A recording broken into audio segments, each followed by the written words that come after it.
Okay, good morning. Good morning, everyone. I'm Rob Litvak, the Center's Vice President for Scholars and Academic Relations. It's my pleasure to be chairing this panel, which will be very much a conversational format among five of our preeminent former scholars. I just want to pick up on a comment that Secretary Albright made about the need to question assumptions. And I think that speaks to the core mission of the Wilson Center, which is to bring history as a tool of analysis, the perspective from other countries, to look at the core assumptions, the threshold assumptions that drive policies, because we know from in some instances, a sorry experience, that an inadequate conceptualization of a foreign policy issue can have trillion-dollar downstream consequences. So I thought that resonated very much with the Wilson Center's mission. This conversation will follow on from that which Jane Harman had with Secretary Albright. The topic is on the issue of America's decline, kind of myth or reality, as sort of a header for the conversation, but it will very much follow on what we've just been listening to in the conversation with Secretary Albright. We really have an all-star lineup here of our former alums. John Eikenberry from Princeton University, Elaine Cooper from the New York Times, Mitchell Reese, currently at the Williamsburg Foundation, but a former head of policy planning at State Department, Constanze Stenzel-Mueller, currently at Brookings, previously held senior positions in Germany in the foreign policy studies community there, and Bruce Jentleson at Duke University, who also, like some of our other panelists, are in the Wilsonian tradition of kind of scholar practitioner. Bruce worked at the State Department. I'd like to jump in and with a continuation of the last conversation in initiating this one was America emerged from the Cold War as the sole remaining superpower, a hyperpower, as a French diplomat put it. An American diplomat called America the super duper power. That was the kind of triumphalist early 90s. Charles Krauthammer kind of urged the United States to unabashedly seize the unipolar moment and remake international relations with scant regard to international institutions and the opinions of others. Here we are now. We had two wars that essentially were, or by the public, are viewed as failed wars, a launch of a new war against ISIS. No one really even knows what the parameters of that are, and Congress can't pass a resolution on the authorization use of force. Meanwhile, public opinion wants the country to turn inward and address economic and infrastructure problems, what Tom Friedman's called nation building at home. But the world doesn't easily allow for the United States to come home. That resonates for those of us who recall George McGovern's campaign in '72. And you have the international system undergoing shifts, the rising powers, Russia, a newly assertive Russia on its periphery. So to start the conversation, is this confluence of trends, it's an indicator of American decline, or that the world is no longer unipolar? Just give us your brief take on where is the United States in the world. And I'm going to start with John Eikenberry, who wrote an incredibly influential book in international relations after victory. He wrote the book Liberal Leviathan. He's come at it from a particular perspective. I haven't spoken to him recently to see if recent events have called him to question or revise any of that in earlier analysis, some of which done here. So John, let's start with you. Well, first of all, it's great to be here, and I have fond memories of working with Rob, who was a fabulous leader and who made my stay here some years ago so terrific. Well, I do think the world is changing. We're in the midst of a global power transition. Lots of shifts are underway, and on balance, if you take a kind of global balance sheet, there are forces that are making it more difficult for the U.S. to exercise leadership. There are other forces that are reinforcing and creating opportunities, so it's a mixture. If I were to kind of boil it down, I think there are 5 or 6 shifts that are making the old way of American hegemonic leadership more difficult. One is the unipolar moment is ending. It's not a story of decline, it's a story of diffusion of power made possible by really the success of this 50, 60-year system of multilateral cooperation that the U.S. led. But there is less power capability, relatively speaking, in America's hands. In the 90s, the U.S. had 32% of world GNP now it has around 20. So the U.S. will not be where it was before. A second softening factor, I think, is the troubles of the world's democracies, old and new, all sorts of problems. The democratic optimism of the early period of the end of the Cold War is giving way. It's about inequality, it's about fiscal crisis, it's about the fraying of the social contract, it's about political gridlock. This is true in the old democracies of the West and in the newer democracies. A third factor is the weakening of Japan and Europe. Traditionally, America's core allies, kind of the shoulders that America has had. Its shoulders are not as broad as they were because the troubles, stagnation in Japan and troubles in Europe. And so that reinforces this sense of the coalition behind American leadership has weakened. Russia and China are clearly not as willing to accept American leadership as they were accommodating after the end of the Cold War and challenging American interests in particular regions that they are in.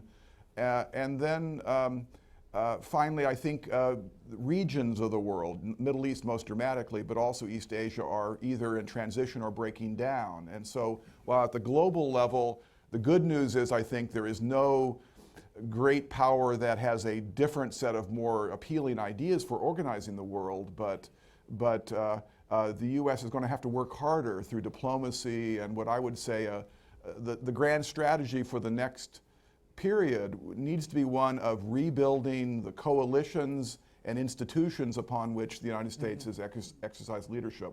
It's not about rebuilding hegemony, it's about alignments and coalitions, making sure, you might say, just to wrap this up, that Bismarck's nightmare coalition was being confronted by two great powers on either side, Russia and France, and that's what Bismarck's genius was to make sure that that didn't happen. America's nightmare of coalitions is a anti-hegemonic, anti-American coalition anchored by Russia and China, but bringing in the larger global South. And so the U.S. needs to make sure that the next generation of global alignments are ones that are friendly, and that is going to take a grand strategy of rethinking ideology, economics, politics, and vigorous efforts to rebuild and expand global institutions.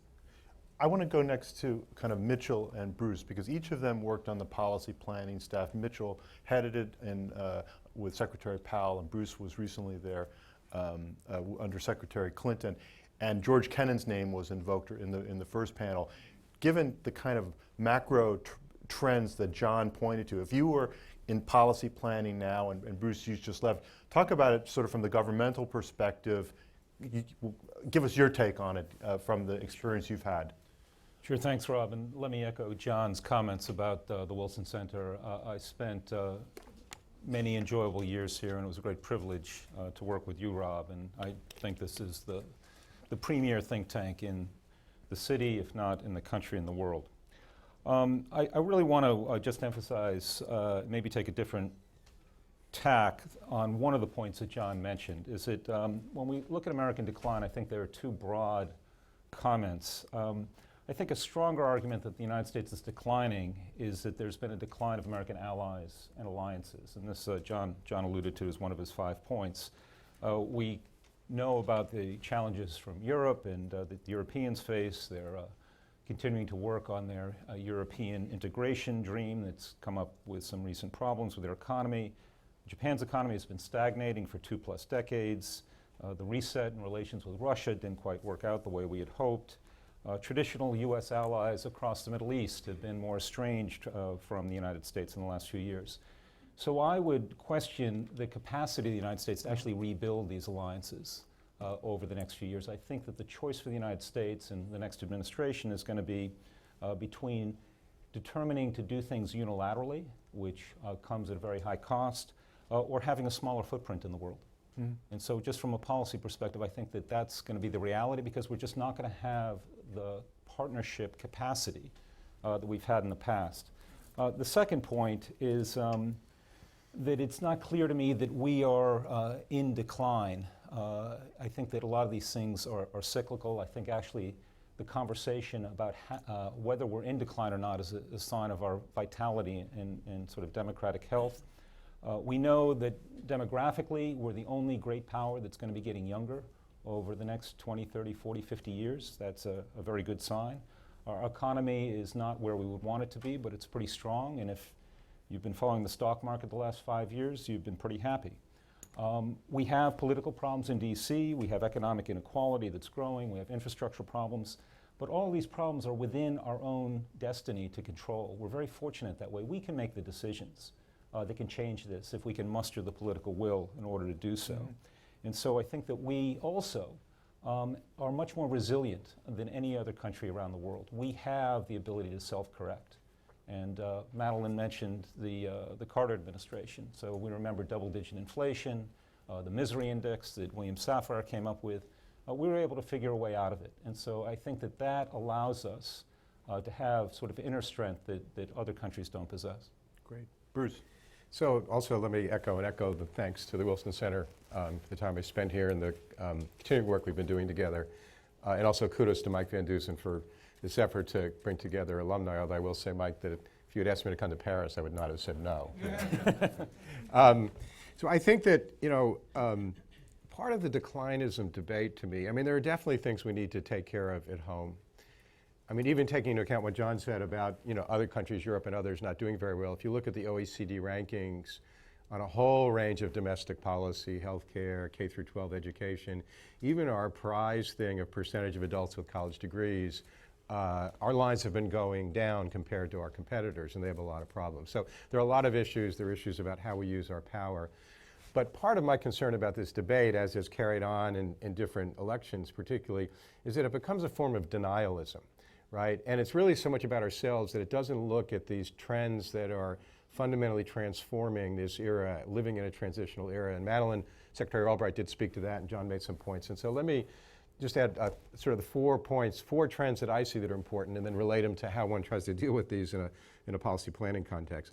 I mean, one, I think, is this eastward and southward shift in economic dynamism. It's not just China.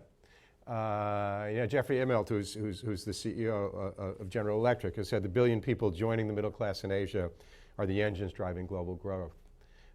There was a study released by Harvard recently about what they're calling the Indian Ocean Rim, and they predicted the top 5 GDP growth rates in 2020 would be India and East African countries like Kenya, Uganda, Malawi, and Tanzania. This year, Dubai International Airport surpassing Heathrow for the most traffic. And a statistic like John's, if you put together the US, Canada, and Western Europe in 1950, we had 68% of global GDP.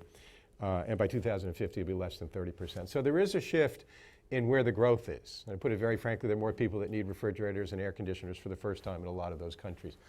And that's having some transformative effects, no matter what we do at home, just in sort of the shifts and the diffusion of economic power. Second, I think, is what I think of as 21st century nationalism, which isn't necessarily as assertive and aggressive as some manifestations or it was in the 19th century. But different countries are pursuing their own national interests. I look at Prime Minister Modi of India. He welcomed President Obama. He has issues with China, and he's meeting with the Chinese. The new president of South Korea, her first meeting was with Xi Jinping. Turkey, about which we debated much, are they turning east or west, has been pursuing its own national interests. Brazil and others. And so there's a sense of both politics in these countries and national interests, and it's not so much revolving around, I don't see any blocks that are going to form China, Russia as being as unitary and solid as, say, the Soviet bloc was. And so there's a 21st century nationalism where there are more actors with a sense of their own interests. The good news is they don't define it as much as anti-American as perhaps in the Cold War. But the other news is people don't make it pro-American as much. The other 2 trends, I think, are about institutions. And I think that the question of the post-World War II institutions, whatever their strengths for the first half century or more afterwards, their viability going forward, I think, is questionable. TPP is fine. We haven't had a Doha round completed now in 15 years. I share Secretary Albright's view about the Asian Infrastructure Investment Bank. I don't think it's necessarily not in our interest, and moreover, as Willie Sutton said about why rob banks, that's where the money is, that's where the money is. And if China gains this much influence, well, maybe from a public goods perspective, there's a gain here that could benefit the United States as well. The UN Secretary General, we're going into a debate now about the next Secretary General. What country should it be from? Should it be a woman? I think it's really about the job description.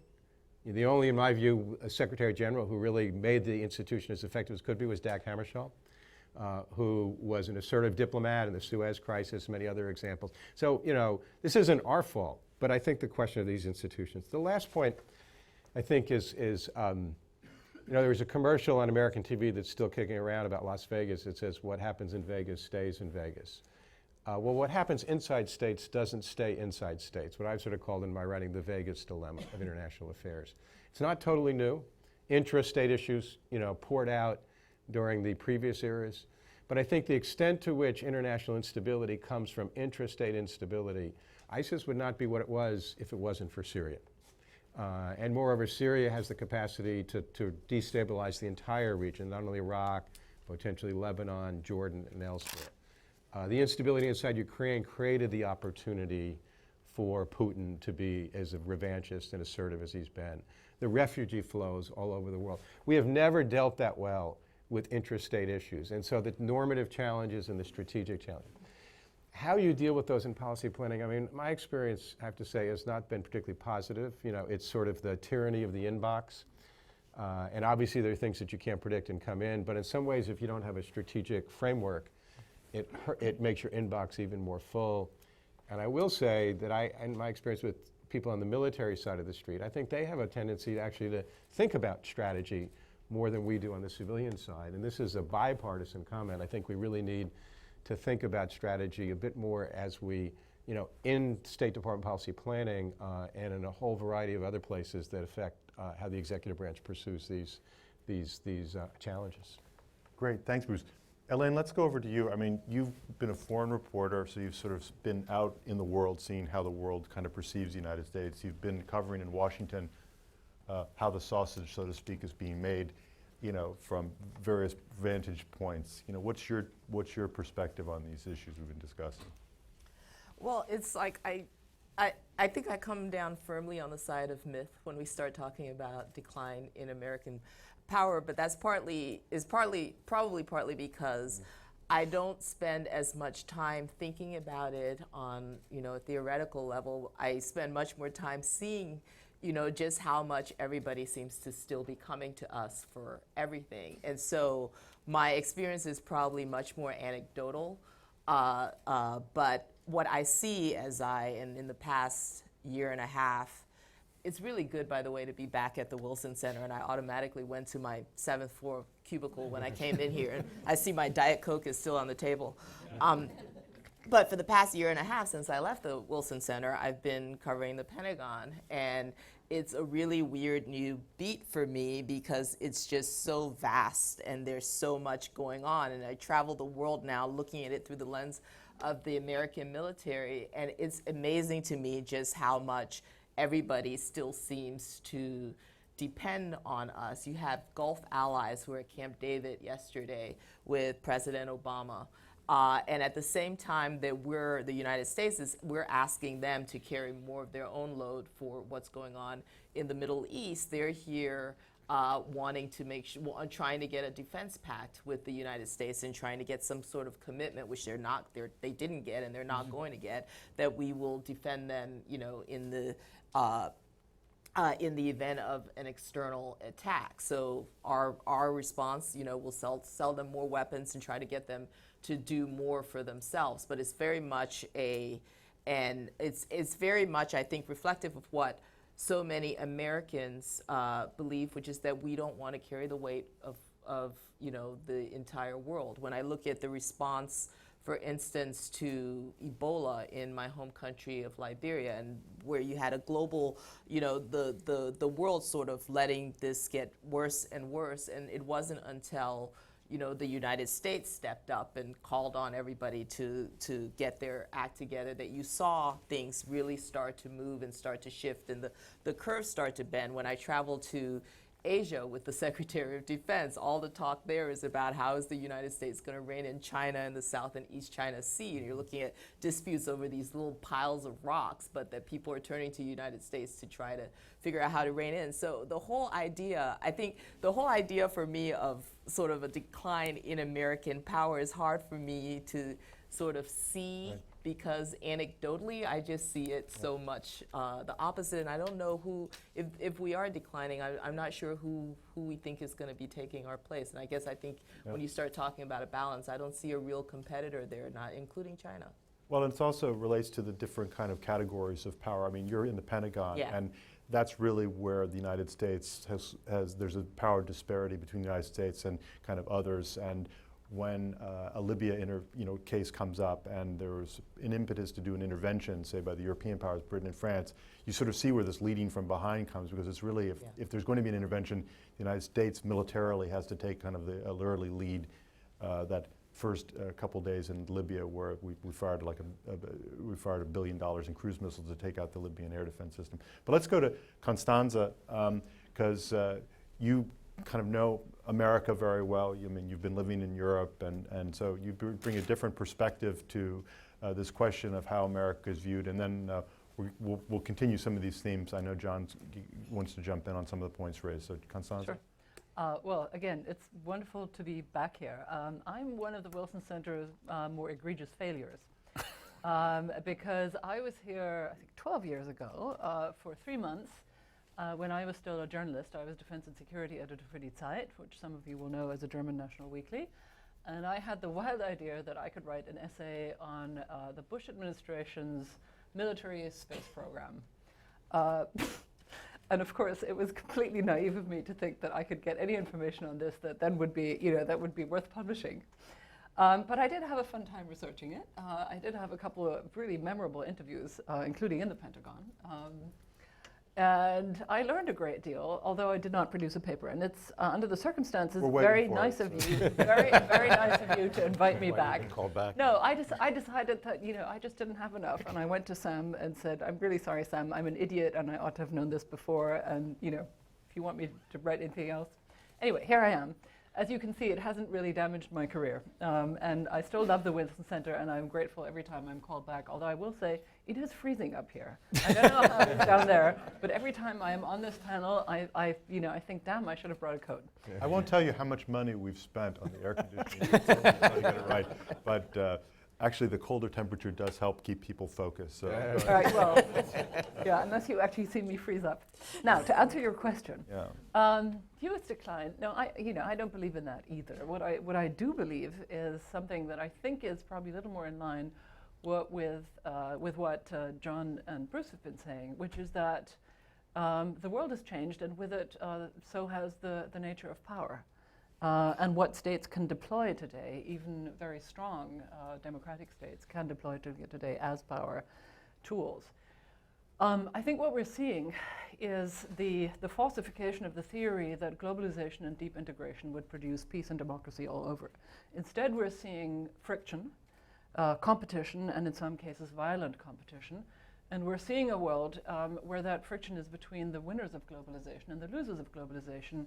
And to me, Russia is the first instance of a very strong power, a former superpower, behaving like a globalization loser. In other words, behaving like terrorists, employing hybrid warfare and asymmetric warfare against those whom it sees, I think unrightly, as triumphing over it in some way, and exploiting its weakness and what it perceives as its own decline. Hence this absurd ethno-nationalist narrative that Putin has constructed, and that for German, particularly, I think sends a shudder down our collective spines because it reminds us so much of the kind of theories that we expounded as a pretext for wreaking mayhem in Europe in the 20th century. That is also why I think I take issue with Mitchell, and perhaps some of you in the auditorium, in saying that the Europeans, are haven't really are a bit of a disappointment. Let me put it this way: as American allies, I don't think that's a fair assessment. It's obviously I also don't think it's, even we don't measure ourselves, by the integrationist dream of, say, 2 or 3 decades earlier. Super federalism is no longer an aspiration, I think, of any but a tiny minority in Europe. And maybe it's, a bunch of sort of European law professors, but that's where I would put it. I think what the theory is these days, or the dispute these days, is intergovernmentalism in Europe enough? And my own country's chancellor seems to think it is. Or do we need more integration to make ourselves less vulnerable against the next financial crisis? That's where the intellectual and political divide is. And I would say that given the impact that the financial crisis has had on Europe, you've seen some fairly significant and fairly successful efforts at overcoming it, and not just from Germany. We were lucky, and if you will, ironically lucky, in that a German social democratic chancellor who wasn't very popular in this town and lost his job over this, not over the lack of popularity here, but he forced through labor market reforms, which allowed us to improve our competitiveness just in time for the economic crisis, and are the main source for the relative power that we now hold in Europe. And which is why Americans now suddenly seem to see Germany as the power to go to and as the de facto special relationship in Europe. For Germans, that's slightly disconcerting, because we too think our power is cyclical, and because we also think it's a mistake, or that we're being projected on by our American friends, who seem to think that Germany in Europe can act the way America has or still does in NATO. And it just doesn't work that way in Europe. You have to forge lasting compromises to do this. But I do think that in the financial crisis, a lot of Europeans have gone through incredibly painful economic and financial reforms, and that's from the Baltics to the Dutch, to the Portuguese, the Italians, and the Spanish. And that, by the way, is why the Greeks are currently not very popular. It's because they're sort of the last holdouts here. And we're also holding together a very vulnerable and very difficult coalition against Russia. Now, I'm the first to acknowledge all the vulnerabilities and all the ways in which the Russians are being successful in splitting us. But we've implemented some very strong European sanctions. The sanctions have worked not so much for themselves but as an expression of political unity and of determination. And this is not only because of Ukraine, although Ukraine is a motive here, but because, and an important one, because it's a strategic interest of ours that Ukraine not become a festering sinkhole. But also because what Russia is doing is directed at the European project itself. And I can assure you that my generation of Europeans, many of the Germans I know in the German policy community, are feeling very firm about this indeed. Right. Yeah. Thank you. Yep. I'd like to open it up for your reactions to the other comments. Maybe I'd like to start with John, because you wrote, I think, this brilliant book, After Victory, which talked about the post-Cold War international order, how different from preceding ones. And the thesis, if I can kind of crystallize it, was that the embedding of American power in institutions and norms made American power less threatening to others, and that's why you didn't see the world kind of balancing against American hyperpower. You talked about Bismarck's nightmare. I just want to go to, do you see Russia and China? It's not really like an alternative vision of international order, but they're not integrating fully into the order that you wrote about in the 1990s. So why don't you start there? Yeah. Anything else you want to build on? 2 points. First, and I want to address that directly, but Mitchell said that the U.S. is going to have a harder time building coalitions or working with other states, so the choice is unilateralism or smaller footprint. I think that's exactly wrong, actually. I think the U.S. asset that it has is its ability to affiliate and find solidarity with other democracies through multilateralism. On the security side, the U.S. has 64 alliance partners. China has 1, and Russia has 8, and they were former republics. There are different 8 than they had in the earlier period. Those are now in NATO. Right. So the U.S. does multilateralism, does partnerships more than any other great power, and there are problems with performance in the sense of the Congress doesn't always approve reform bills such as the IMF reform bill, but I think in the 21st century, why America will stay at the center of the system and China and Russia will not be at the center of the system is precisely because of these both hard power. The U.S. has the ability to protect countries in ways that China and Russia can't. Its geographic position to be the offshore global balancer, that will not change unless geography changes. And the regime characteristics that make the U.S. More inclined to affiliate with other states than Russia and China are willing to are deep advantages that are not going to change over the next generation. The second point is about what's falling apart. There's all this talk about disorder. Richard Haas talks about the post-war order is dead. I think what's being missed here is we're conflating America's hegemonic leadership role and the wider post-war international system built on multilateral institutions, various kinds of institutionalized cooperation.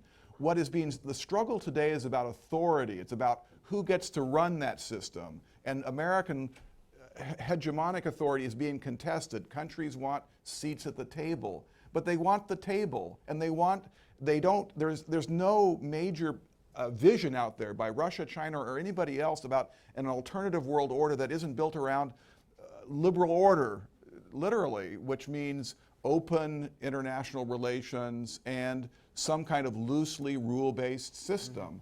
Those are things that are functional for the problems that states face. That's what America is selling the world. They want more leadership, more authority. It's a struggle over the distribution of authority. Final point, Russia and China. Again, we need to put their quote-unquote challenge to the international order in perspective.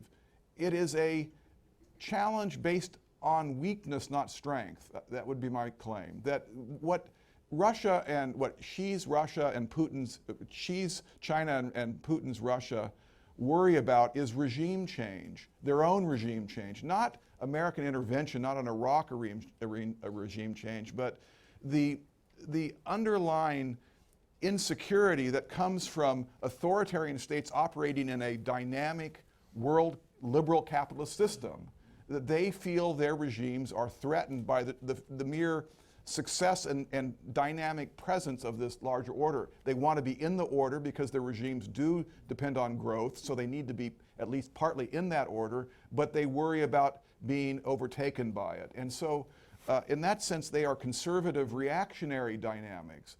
So we should not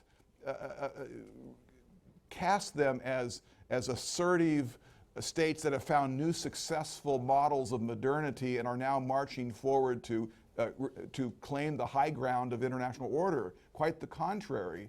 20, 30 years from now, I think we all think Putin will be gone. There'll be some pragmatic Russian leaders who are going to try to find a way back into the system. And no one thinks that China that I know of, thinks that China can keep its regime through the next several decades as it confronts the kind of problems of deep corruption and dysfunctionalism. So these are states that are more worried about their future than even we are. And so there is a real agenda here to wrap this up again, for the U.S. to do what it did after World War II, which was put its leadership behind an agenda for solving the problems of industrial society. At that time, it was Bretton Woods, it was stability and openness of the monetary and trade system. Now it's really problems of democracy, fiscal problems, inequality, and political problems, and Russia and China don't have anything to say about that. So this is our international order to reclaim. I'll let you all jump in, but I will start with Mitchell because he was mentioned by John. Do you want to Sure. compliment what you said? I don't like to disagree with John, but I'm prepared to do so. I actually think that there may be less disagreement here than you're hearing. I think we can all agree on what the goal is, what the agenda is. We all live in John Eikenberry's world. It's a liberal world order with free markets and respect for human rights and human dignity. We all can agree on that, at least most of us can, in large parts of the world. The real challenge is how do you get there from here? And to listen to what John described and what Bruce described as the trends, whether it's diffusion of power, troubles with democracies, weakening of alliances, Russia and China's challenges, states in transitions, the rise of nationalism, institutions in decline. That's exactly right. That's why the pathway is so difficult. It's so parlous, it's so uncertain. A lot of this picks up on things that we heard from Secretary Albright. The world is in transition. And so it's not that we have fundamental disagreements on the goals. It's how do we find a pathway to that common goal? And that's where I see there being real problems for the United States and our leadership over the next decade or so. Great. Bruce, so maybe I'll disagree a little bit more on this in the sense, well, first of all, in Russia, we see a lot of this is a new Cold War. What it isn't is it's not a new Cold War. This is not defining the global geopolitics, number one. And number two, it's not being on the brink of nuclear confrontation, right? The Cold War was the Cold War. It is a big issue, more classical rivalries. Secondly, it's interesting to look at Russia and the Middle East because you have a couple different patterns. On Iran, we've worked together pretty well, despite everything else. On Syria, we have not, although there's some indications that there may be some shifting as each side sees it can't get its first choice. There may be some shared common ground on a second choice. So there are different aspects of this that are going on, at the same time. So I think it's important to differentiate that rather than just say it's all, we're familiar with Cold War, so we said, it's sort of like what Madeleine said in the last session. Secondly, I come back to this notion of the intrastate, the Vegas dilemma issues. I mean, I actually think that, I think what's happening in South Asia is more of a classical states versus states, kind of issue. But I think that in much of the world, it really is this sort of externalization of internal instability. And along with the other issues I mentioned of refugees in Syria and Ukraine, I didn't mention Ebola and other aspects, but you can basically destroy any progress that's been made on development, both economic and political. And the question is not if, but when and what's going to be the next global pandemic. So in many respects, it is a question of creating capable states. I don't know that's the same thing as democracy. I'm not saying that it's Pinochet who says, I gave you economic growth while I repress you, or Saudi kings. But there is a question of what does it really take to have capable states? Because if you don't have capable states, there's that much that flows out to the agenda. That is not something we can solve for the world. And it's a big, big issue, and there's no simple solution out there. But I think in terms of this, sort of Vegas dilemma dynamic, I think it's really defining. The other point, I guess, is I guess I question, this is maybe where I question more the notion that it's a sort of adaptation with America still at the center. When I was an undergraduate at Cornell, we had an astronomy professor, then not very well known to the world, named Carl Sagan, who used to teach this great course named Astronomy for Non-Majors. He went on to teach the rest of the country and the world. So I sometimes think in these astronomy metaphors. And to a certain extent, the Cold War was like Ptolemy's world, right? Where the Earth was at the center and everything revolved around it. And the US was at the center diplomatically, technologically, militarily, ideologically. I actually think what we're evolving to is more like Copernican's world. Where every planet had its own orbit around something called the sun. And part of this notion of states pursuing their own national interests, I think, is very Copernican, if you will. I don't think China's moving to the center. The question of what's at the center is the large global governance question. It's not a single entity like the UN, if you will, to push the metaphor a little more. The sun is really a collection of gases. It's not a single object. But I think how you work these things out will be different coalitions. I think there's a role for some of these new institutions like the Asia Investment Bank. I think in the Western Hemisphere, you see UNISUR playing a significant role that's not the same as the OAS, which is US dominated. In Africa, the African Union, which we work with. So I think it's going to be a different kind of order if we can get there than one that is, our old notion of it's either going to be based upon one competitor or the other. And getting there is very challenging in so many respects. I think the U.S. still has a very, crucial role to play and relative power greater than any other. But I don't think it's going to be us at the center of relationships as much as the Cold War era was. Yeah. Helen? So we're passing notes around up here. It's been noted. And Mitchell just wrote a note that I think gets at the heart of some of what we're talking about, which is that, has anyone in the U.S. government ever declared our policy in Ukraine to be the status quo ante, i.e. Russia out of both Crimea and eastern Ukraine? I can't read your handwriting. Guys. Constanze's. She's like, or it looks like in Judas Europe. or Now, this is which is, but I think that's exactly part of the issue, which is that in the U.S., the answer to that, at least from my background and from what I've heard talking to people in the government, is no. Nobody in the government is talking about Russia out. I mean, yes, that's the official line is yes, Russia out of Crimea and eastern Ukraine. But the reality is, I think that the United States is well aware that that's not a huge priority for us. It's Ukraine even is not that big a priority, I think, for this administration, because there's more of an acceptance of what the U.S. is willing to do and how far the United States is willing to go and how far it's not willing to go right now. And, Don Rumsfeld famously said, you go to war with the army you have, not the army you wish you had. I think right now a lot of what we're talking about doesn't reflect where the American population is. You see a lot of political debate right now about crisis in American leadership around the world. But the reality is, if you talk to American people, they don't want us more involved than we are. They want us, I think, less involved. And I think any discussion about America's leadership has to take that into account. And then I just, as John, I feel like I agree with every single thing you said. I think that was a very smart and intelligent assessment, particularly when you talk about the whole idea of Russia and China as being their challenge based on weakness. I think that's very sharp and very smart analysis, and I actually don't think we disagree that much up here. Yeah. Constanze, I mean, your generation of Europeans you referred to, I mean, and I wanted to just tee up the question to you, and it's a broader question, is that we've had two major discontinuities in international order in the last several years. The first was, the Arab Awakening, which is a discontinuity that the Obama administration has been is dealing with, a process that could well lead to kind of World War I order boundaries no longer surviving in that part of the world, and there's a question of whether the Middle East is sort of an outlier region in international relations. The second discontinuity was the Putin probe push into Ukraine, breaking all the kind of the post-World War II kind of norms of the system. And Constanze, you focused on the latter one in particular, but pick up on where Helene says that Helene's comment and some of the other panelists.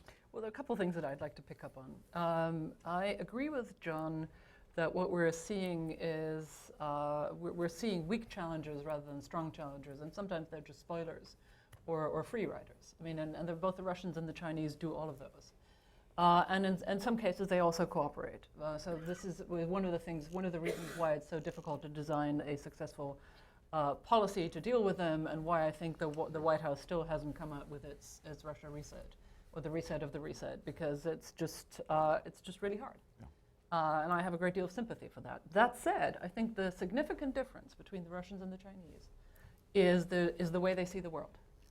I think the Russians have opted, or at least Putin and his regime have opted, and I think to the dismay of many Russian intellectuals who stand at the brinks observing this, the Russian regime has opted for a retrograde worldview that essentially is kind of like saying, okay, we're living in the matrix, you all have taken the wrong blue pills, we've taken the right pills, and we're the only ones who see the world as it is. I actually asked a Russian deputy foreign minister this once at the Munich Security Conference, whether that was the way they saw it, and he listened to me and said, yes. The Chinese, it seems to me, have a much more, with all the doubts that you describe, which I think are there, and all the potential sources of domestic instability and fragmentation, the Chinese have a much more sophisticated take on globalization, and which is why they are so concerned about modernizing their own country, and while at the same time trying to square the impossible circle, which is keeping the Communist Party of China firmly in power. But that's also why they are so keen on the strategic partnership with Germany. They hope that Germany can somehow teach them to do this, whereas we keep trying to tell them, actually, you know what, democracy and pluralism, is part of this game, and you don't get one without the other, frankly. Yeah. Which leads me to your comments, which is that, I do think that we don't have, it would be wrong for Western democracies to be complacent. We certainly shouldn't be complacent about our social contracts, our representative institutions, our pluralism. All of us have different kinds of issues with this and are struggling with this. But in the long run, we are more resilient and we're more legitimate because we are Western democracies that care about these things. Mm-hmm. And which is why I think in the conflict with Russia, we win the long game if we focus on our strengths, which are in the political and economic realm. Which is not to say that we don't need to worry about defense and about resilience in the military side. And Mitchell passed me a note saying, you know, you don't Mitchell, spend I 2%. need a note. John, you don't want to hear my notes. 2% on defense. You know, and my answer to that is, you know, if spending 2% of our GDP on defense, if we did that, that wouldn't solve any of our problems. It's that simple. Wait. You can disagree with me in a second. But the real wedge in the alliance, the real wedge between America and us Europeans, is technology costs. That is what is driving up the cost of equipment, and of course national industrial protectionism, which is endemic and a huge problem in Europe. But the reality is, with the combination of a withdrawal of the American backbone, because precisely for the reasons that the American public and the American Congress, with good reason, doesn't want to see America engaged in yet another draining war when other people could take care of it and ought to, as I think we should. And combine that withdrawal of the American backbone with technology costs. And we have a situation in European defense and security that is so dire that I think even 15% of GDP wouldn't begin to address it. I think the only way to deal with this, frankly, is Europeanization of our defenses in a way that, of course, is fully interoperable with NATO. Mm-hmm. That is, I don't see any other way to do this. None of us, not even the big three, not the Brits, not the French, have been able to afford full spectrum forces for at least a decade. That is where we are. Yeah. Mitchell, I know you've got a reaction to that point on that particular issue, but I'd like to open it up to our alums to kind of weigh in. We've had a kind of fascinating exchange of views here, but let's bring in other perspectives. If individual could identify. Yes, we'll start there. Thank you. My name is Harry Harding. I was a fellow here in 1979 to 80 and played a role in creating the Asia program here at the Wilson Center. My question is for John Eikenberry. John, you gave a very, very good list of all the major trends and drivers that are reshaping the world and asking whether they are challenges for the idea of American leadership. I'd like you to comment on one that you didn't mention that Bruce Jentleson did a couple of times, and that might be called the disappointing performance of the various institutions that the United States helped create at various points since the end of World War II. For everything from the World Bank and the IMF to NATO, the WTO, the UN, and so forth. How would you evaluate the performance of these institutions that are so important to your vision of the liberal order? If they are disappointing, what's the solution? Do we simply get new leadership within them? Do they need new structures and new standard operating procedures and kind of core policies?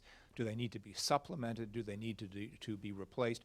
What's your report card on the international order that you describe so brilliantly in your books? Thanks, Harry.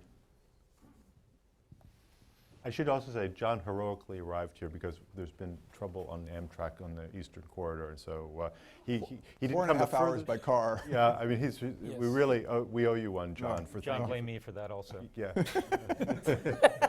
Yes, I will. I'll work that in somehow. To blame you for a few more. Harry, that's a great question, and it's sort of one could do a conference on kind of the net assessment of these institutions. And my first point would be that these institutions are problem-solving institutions that are their kind of functional missions of trying to coordinate actions of states to make those states better off in various ways, to create more openness, stability, to opportunities for them to solve their own problems at home by having a more congenial international environment. So we're going to have a long conversation about specific institutions, and then at the end of the day, we're going to say whether they're working at 90% or 50%, we're going to need something like them going forward, because the underlying shift in the global system is what I would call rising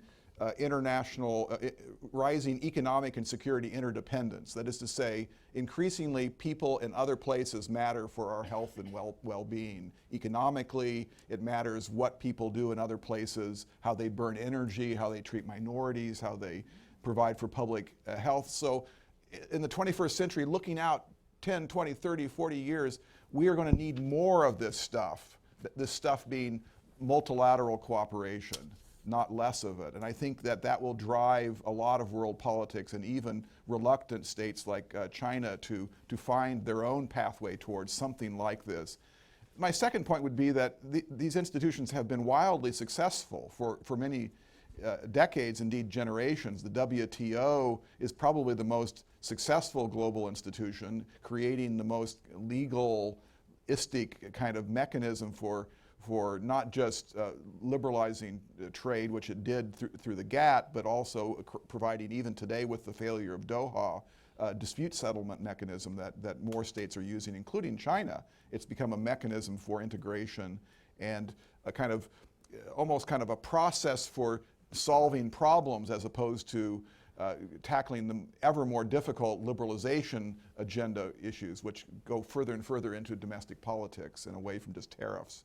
NATO is clearly a brilliant success, tying interests and values, and while we can debate whether it should have been expanded the way it was, and the failure to find a way for Russia to be part of a larger system, I agree with that. I did not actually support NATO expansion, but that NATO itself as a mechanism for collective and cooperative security, and to survive the end of the Cold War, and to provide a vehicle for many younger democracies to find a pathway forward and integration into this larger system. The IMF still, and this is an area where China has a comparative advantage in development assistance. It did it bilaterally before AIIB.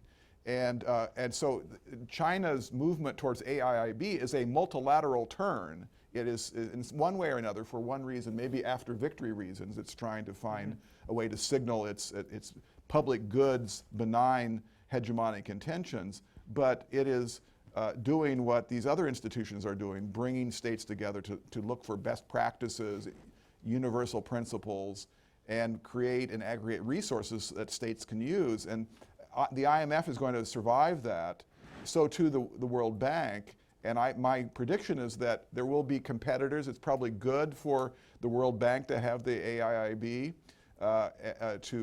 There's certainly enough demand for these institutions. So I guess what I would say is, to come back to this basic distinction, that one of the questions you have to ask is, one of the distinctions you have to make is the authority, who's running these things. And I think that's where a lot of the grievances are, that they're not adapting quick enough. The Security Council permanent seat arrangement there's been no way to unlock that Rubik's Cube. And by the way, that's something the US should champion, a reform of the Security Council, bringing India and Japan and maybe a consolidated European seat. That's a winner. I mean, it may never happen. The US may have to threaten exit from the UN, but it's China that's blocking India and Japan, not the United States. So that turns things around on China. China is complaining about not having enough authority in the IMF, but they don't do what it takes on the UN side. So I think that governance reform is where the most attention needs to be held. That's where the failures have been, not so much the search for cooperative solutions to complex economic and security interdependence. Any others want to jump Sorry in on about the that. institutional, deficit issue, or? I think that's John's generic sense is absolutely right, and that's what we're seeing. And I think that, I guess the distinction is that they're not always U.S. centric, right? So the African Union is stronger than it was before. It's often asked to do things that overload the circuits, but it is playing a significant role in a whole variety of African issues. I think that, we were talking before about South China Sea. I mean, it seems to me that, the evolution of ASEAN and the notions of a possible code of conduct are crucial to any situation there. It's not just going to be an American military deterrence kind of thing, I think. So we will see institutions, but I think they may adopt the same principles that came out of the post-World War II set, but I don't think they will always be ones that are just the old institutions with the U.S. at the center of them, and I think that's a good thing, and that fits with the sort of this decentralization, of the world in this respects of who wants to play a role and what the different sources of power are. Let's collect a couple of questions as Jane Harmon did. I see Jim Shear, there's a gentleman back, and what in the international security field they call a merged question for our panel. So go ahead and Thank you to our panelists, Jim Shear, recovering practitioner and soon to be scholar alum. Just to follow up as sort of a two-finger on this global governance challenge to get your reactions to this, I see there are sort of two sources of angst. One is decision processes and institutions like the Council, Security Council reform, totally impossible, I think. But the other source is what I would call the source of angst is the reputational risk that international actors sense more and more when they find themselves unwelcome in various parts of the world. If you're a blue-helmeted peacekeeper or a global humanitarian or an ICC prosecutor, you may not be welcome in a lot of parts of the world because your presence there is seen to be conveying a level of dependency or lack of self-reliance. My instinct on that is to interpret that in a positive mode, to say greater regional self-reliance, national resilience, which we've worked hard in the areas of disaster relief and so forth, and climate change seem to be taking on. So what would, actually, I guess the only converse point would be the WHO missing in action in West Africa on Ebola. But broadly, as regions become more self-sufficient, reliant, and also maybe more economically interdependent, I think that might be something that's positive. Am I hallucinating here? Yeah. Gentleman in the back, a blue shirt there. We've got these three questions here. Edward and yes, Eric Milans, Maison Sciences L'Homme. I had a question for Professor Gentleson regarding the domestic issues. To what degree do you think the average American voter will continue to support the kind of globalization that we'd have over the 25, 30 years with huge, the financialization of the American economy, basically, with the concurrent deindustrialization? If you've seen what happened to manufacturing, I mean, it's all great and well if you're highly educated, like most people in this room, to get the fruits of that. But if you're a college dropout, or heaven forbid, a high school dropout in Newark, Baltimore, or other places, do you think that the average American voter there will support American involvement in the world to the kind of degree we've seen in the last 25 years when, affording guns and butter is no longer on the table? If you look at the budget deficit?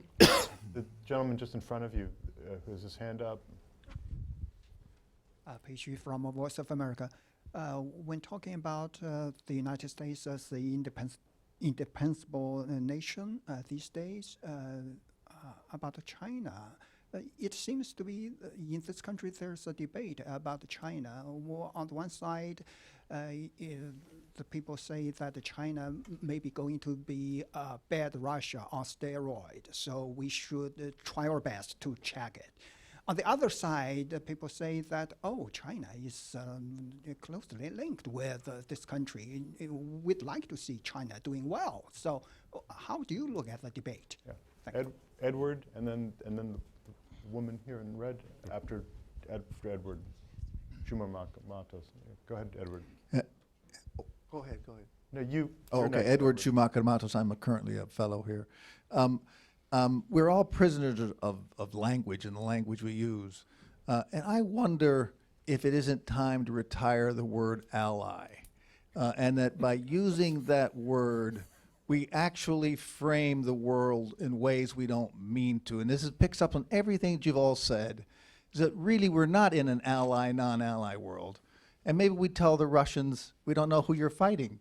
We're not your enemy, and we're not your ally. I don't know what word should replace it. Friends without benefits or something?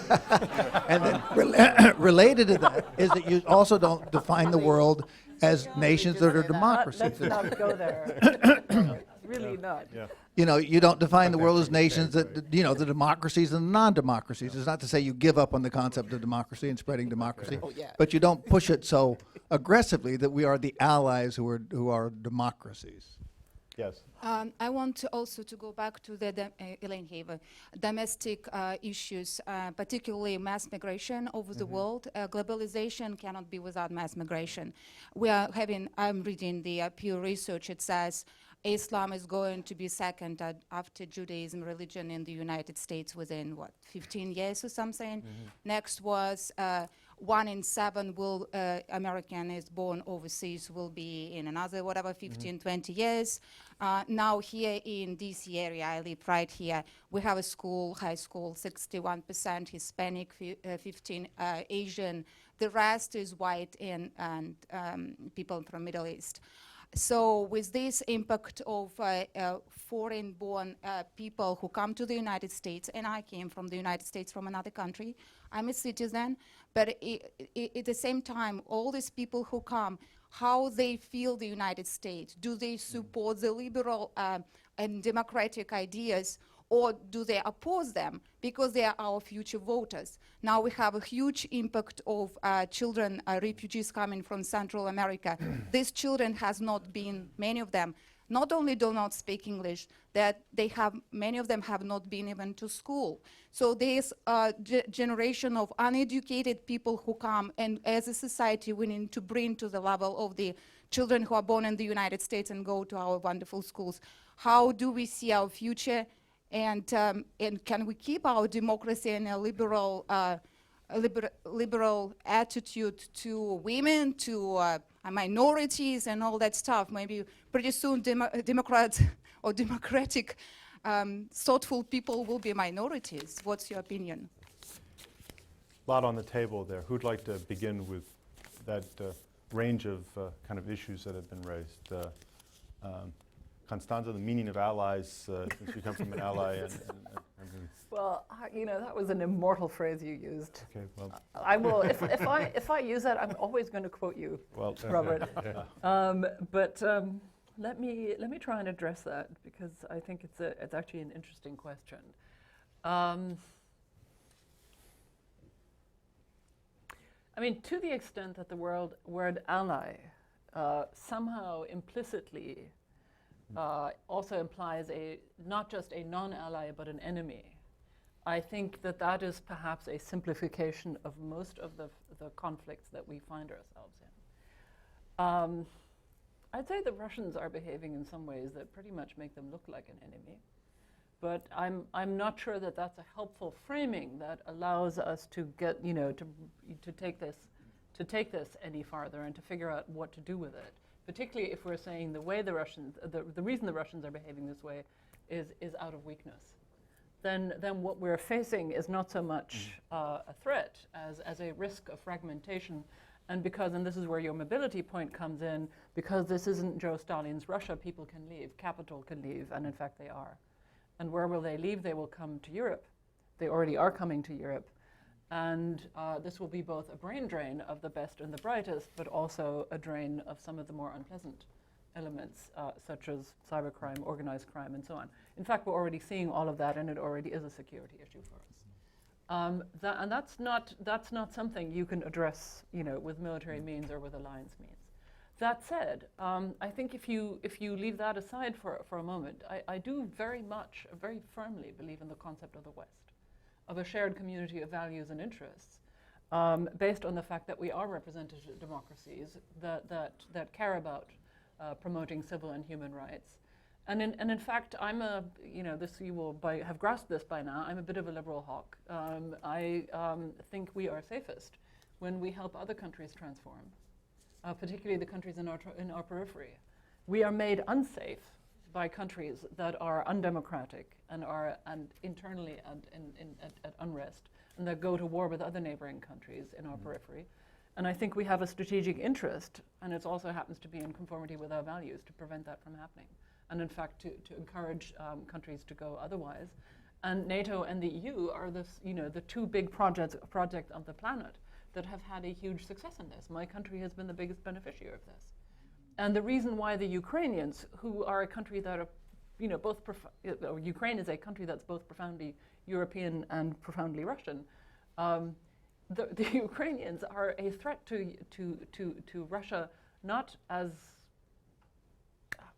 for the simple reason that they are deciding to make it, that they are making a choice. That they are saying identity is fungible. Identity can shift, and identity can be based not on the supposedly deterministic essentialist aspects like language and history, but also on the way a society constitutes itself. Which is also why it matters so much that we do keep our democracies functioning, that we do provide for education of our children, and that we do have functioning social contracts. So yes, I mean, I have tremendous admiration for America's ability to integrate migrants. But it does seem to me to be right now to be somewhat under stress in this regard, and I've noticed that in DC, as have you, and that this is the great, this is also the great issue that we're going to have to resolve in Europe. I really haven't answered your initial question about the U.S., and I'd like to say one thing about that. I think that we remain immensely lucky to have in the U.S. a democratic superpower that feels it has a global responsibility for peace and stability in the world. All of us are lucky on that, not just because it allows us to free ride, which would be the cynical way of putting this, but because it's an example to us, and it's a good friend. But the reality is that in this world, the power and legitimacy these days derives not so much from having aircraft carriers, as from the ability to solve global problems. Yeah. And for that, size matters less than it used to. Okay. We have a short clock. I'd like to give the other four panelists an opportunity to respond to anything they heard in the questions or any final kind of thoughts they have about the topic of this panel discussion. And I have to say, one of the great benefits of working at the Wilson Center is a residential fellowship program. So the kind of conversation we're having here today, and many of you know from being at the Wilson Center, it's the kind of conversation we have all the time kind of in our lunchroom. And the Wilson Center brings people together. It's literally been the case. People use figuratively and literally are now so misused. Webster's, I think, allows you to say figuratively when you mean literally. It is literally the case that I've met people from the same university, different departments, meet in the lunch line at the Wilson Center. And we have a lunchroom that brings people together, having these kinds of conversations as well as on other topics in popular culture. But John, let's start with you, kind of final thoughts. Well, all these questions were great, and maybe I'll just say something about the China question, because I think it did correctly identify a debate that is going to intensify probably as 2016 approaches, and it's a debate that is both a scholarly debate and a policy debate, which is perfect for the Wilson Center, which tries to bridge those two worlds. And that's the question of how you think about China's engagement with the international system. And there are, I think, two positions increasingly out there. One is a kind of conservative, hardline view that we should rethink our policy of engagement of China, and we should rethink our policy of welcoming China into the system, because it's using and not just free riding, it's actually exploiting the system to gain and develop and potentially overtake the U.S. through a kind of opportunistic use of the liberal system without actually adapting and adopting the practices at home that are entailed in that system. And that's a view of kind of containment, that we shouldn't facilitate China's rise. We should find ways to kind of pull the plug on technology transfer and assistance of one kind or another. I don't know whether this position goes as far as, say, sort of disinvite China from the WTO and other institutions, but the hardline view is that we should definitely be trying to keep China down. The other view is that China is itself changed by its engagement in ways that it may not anticipate or even want if it knew it was going to happen. There is a kind of blowback of reform. China wants to have the renminbi a convertible international currency, someday a reserve currency. But to get that, it's going to need to develop financial markets and institutions and the rule of law. So by building up to become a great economic, in this case financial power, it's going to have to build down and create more rule of law. So it's going to be changed even as it seeks to be more important. The WTO, I think there's important work to be done at the scholarly level on how these engagements, involvement in these institutions have flowed back into China and changed China and empowered individuals, groups, even firms, the way, say, Japan, it happened with Japan over many years. So I think that's a great debate. I'm plunking down on the second position. I think that while the hardline view is that by welcoming China into these global institutions, we're putting termites in the old order. And my view is, no, we're putting termites in their order. So we have to find out where the termites are. That speaks to their fear about regime change. Helene. I think we're all fascinated by your China question because you really tapped into the schizophrenia in this country about China. And I think you said it absolutely correctly, because there is a schizophrenia. I used to cover trade for the Wall Street Journal, and I covered China's the negotiations for China to initially get into the WTO. I remember these long nights in 1999 with Charlene Barshevsky in Beijing as we're leading up to this. And at the time, it was just viewed as so, the hardline view that you described was certainly there, but it just doesn't work because it's just China is just too big. The market is too important to the United States and will always be there. The United States economically needs a successful, growing, robust China. There's no two ways about it.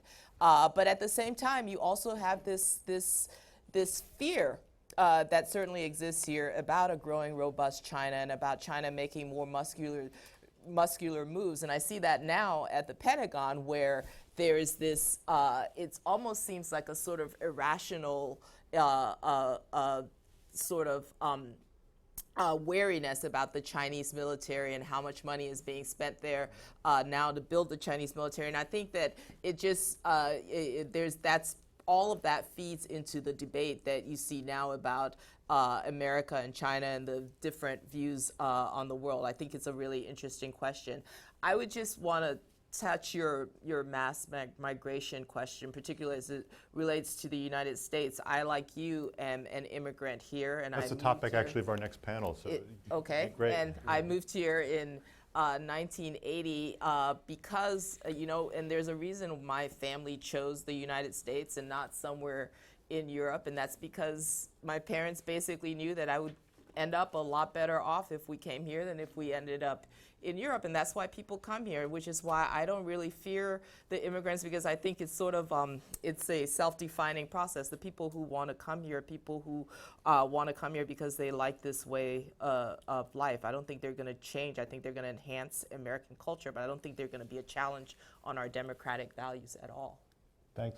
Mitchell, Bruce, we're really in sort of endgame, but take a minute just to your final thoughts. And Yeah, I want to tie my comments back to Secretary Albright's challenge to us about questioning our assumptions. So I have a few assumptions. Number one is that a liberal democratic order is the best possible order. Number two is that most people around the world aspire to that. The third is that regimes and non-state actors who don't agree with those first two assumptions are on the wrong side of history. And four is that we will prevail in the long run. But that's where I think the debate doesn't end. I think that's where it starts. And the question is, how long is the long run? And what can we do to accelerate it? Accelerate the time it takes to get to that desired destination, and at what cost? And can we offset through alliances, through being smarter with our policies, some of those costs to others so we can burden share? That's really where I think the debate is, and I think that that's what we need to focus on going forward. thank you, Mitchell. Bruce. Be very quick, kind of rapid fire. Jim, on your question, the very quick way from my perspective is it's about institutions. It's less about the what and the who than the how. That really it's questions of strategy, whether it's peace operations or pandemic prevention of the WHO, and that's where we really need to start putting our focus, and it's hard for a variety of reasons that you know better than I do. On Edward's point about allies and Constance's comments, this came up, this was part of the GCC summit problem. If you look at President Obama's interview with Tom Friedman, he said, look, you guys face both internal and external threats. You know, the external threats are Iran, but don't play the Iran card on us and attribute everything there. We were there during the Cold War, and we made many of our main mistakes. So how we think about an ally, you know, Europe is obviously different. In these parts of the world where we have some shared interests and divergent is part of the problem why we've gotten this mixed message coming out of the summit. On the point about, you know, the American public, I actually don't worry about isolationism. And I wrote a bunch of op-eds on this even before ISIS kind of, you know, jiggered things up. I think the American public, the average person, not in our nice little research triangle at Duke, you know, which is enlightened like here, but, you know, as I would say, with a package of Marlboros in his sleeve, sitting at a bar 30 miles west, kind of in a fundamental way gets it that you can't separate yourself from the world. Some of their concern and unwillingness to support resources and policies is they're not convinced that the strategies being proposed, frankly, by either side, warrant sufficient support. So I think there will be a debate in the presidential election about foreign policy in two respects. One is almost what academics would call paradigms and communications people call frames. You know, different views maybe of internationalism, if you will. And secondly, as a bank shot strategy, is the means to the ends of the leadership issue. When the various candidates speak about foreign policy, people may not vote on that basis, but they hear leadership. And on the financial question, you know, those are issues I think that are partly the globalization of finance, but they're really domestic issues as well. The rising inequality and those issues, you know, and they're really sort of about policies, not about different engagement. I don't think the United States is retreating, but I think it's fundamentally, in some ways, the public in its own prudent way wants to know, you know, what's your strategy in ways that make sense to me before you ask me to send my kids or spend a lot of money. Yeah. Thanks to all of you for your questions, comments. Please join me in thanking the panel for an excellent presentation. And Mike Van Dusen has some instructions. We're running about 15 minutes late. The next panel will start at past. That gives you a little more than 10 minutes break. Thank you all. Thank the panelists, all of them.